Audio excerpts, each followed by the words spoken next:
국가 정체성 문제를 본다는 것은 지금 오늘 우리의 대한민국이 가고 있는 좌표가 보편가치적이고 또 대한민국 모두가 지향하는 침로 그 가치의 방향으로 가고 있는가를 점검하는 기회라고 생각합니다.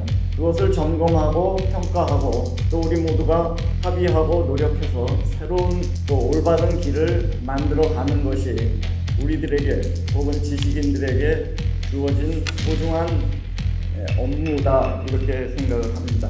그러나 중요한 것은 현재 한국 사회에 닥치고 있는 이념의 과잉이라고 하는 것은 실제로는 아주 천박한 이념의 빈곤에서 비롯된다는 것을 말씀하시는 것이고, 특히 지난 400~500년간의 세계 문명사라고 하는 거대한 맥락에서 이것을 보지 않고 특정한 정치적 입장이나 자기 세력의 이해관계의 입장에서 문제를 바라보면서 세상을, 역사를, 국가의 방향성을 호도하려고 하는 것이기 때문에 이 문제에 심각성이 있다라는 것이고, 특히 이 지난 140년간의 시민사회의 면면한 성장 과정 속에서 한국 사회를 균형적으로, 객관적으로 바라봐야 한다는 것으로 요약될 수 있다고 봅니다.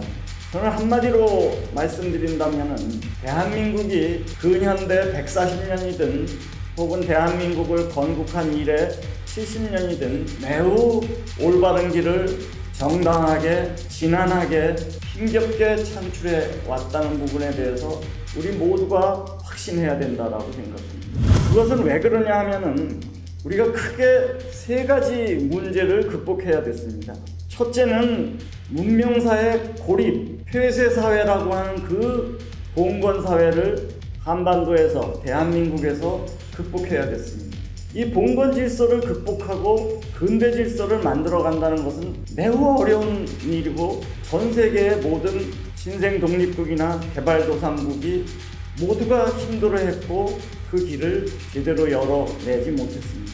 두 번째 우리가 걸어야 되는 것은 식민 질서를 극복하고 해체하는 것입니다.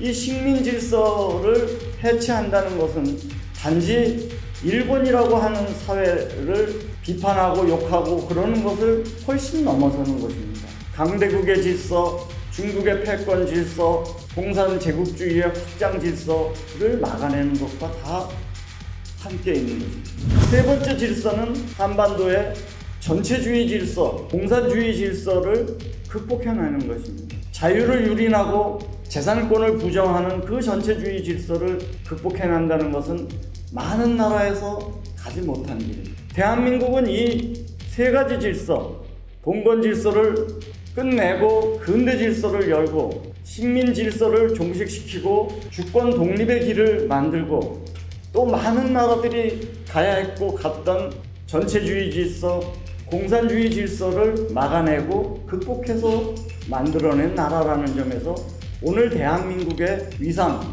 모델 국가라는 것이 오늘에 와 있다라고 보여집니다. 그것을 열지 못한 북한이나 중국이나 베트남이나 라오스나 수많은 나라들이 간 길을 보면 우리가 어떤 길을 걸어왔는가를 쉽게 이해해 볼 수 있다고 봅니다. 봉건 질서를 극복한다면서 공산 질서로 간 나라들이 많습니다. 주변의 대부분입니다. 식민 질서를 극복한다면서 전체주의 질서를 만든 나라들이 대부분입니다. 그런 면에서 대한민국이 걸어왔던 길에 대한 자부심과 자랑, 이것을 계승해서 어떻게 더 발전시키고 더 성숙시킬 것이냐에 대한 관점에서 바라봐야 된다고 봅니다.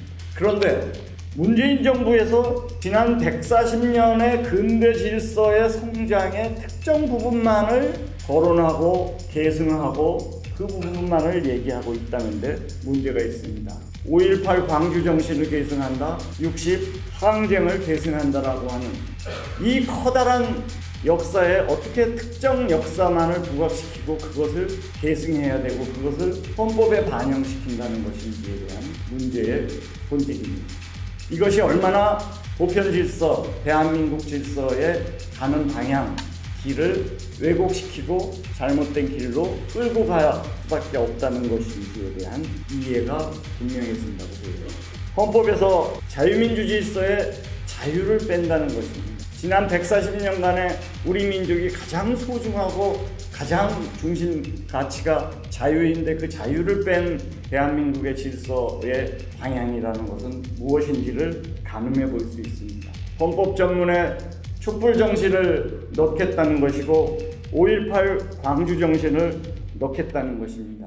국민이라는 법적, 보편적 개념을 빼고 사람 중심의 그 사람을 넣겠다는 것이 우리 대한민국이 만들어 온 이 질서가 어느 방향으로 끌고 가고 있는 것인지에 대한 분명히 평가하고 가늠해 볼 수 있다라고 보여집니다. 일본의 문제, 특정 세력을 적으로 몰아넣고 다른 전체주의, 봉건주의 세력하고 연대하고 지원하고 협의하고 함께 하겠다는 것이 얼마나 역사의 착종이냐 하는 것을 볼 수 있습니다. 보편 가치와 보편의 역사를 걸지 않고 특정 국가나 세력을 적으로 만들어 놓고 나머지 더 적대적이고 더 인민을 학살하고 더 인민을 처단하고 더 인권을 누리고 더 민족을 반역적 잘못된 길로 가는 세력하고 연대하고 협조하고 협력한다는 것에 이 의미의 본질을 우리가 다시 생각해 봐야 된다, 이렇게 생각됩니다.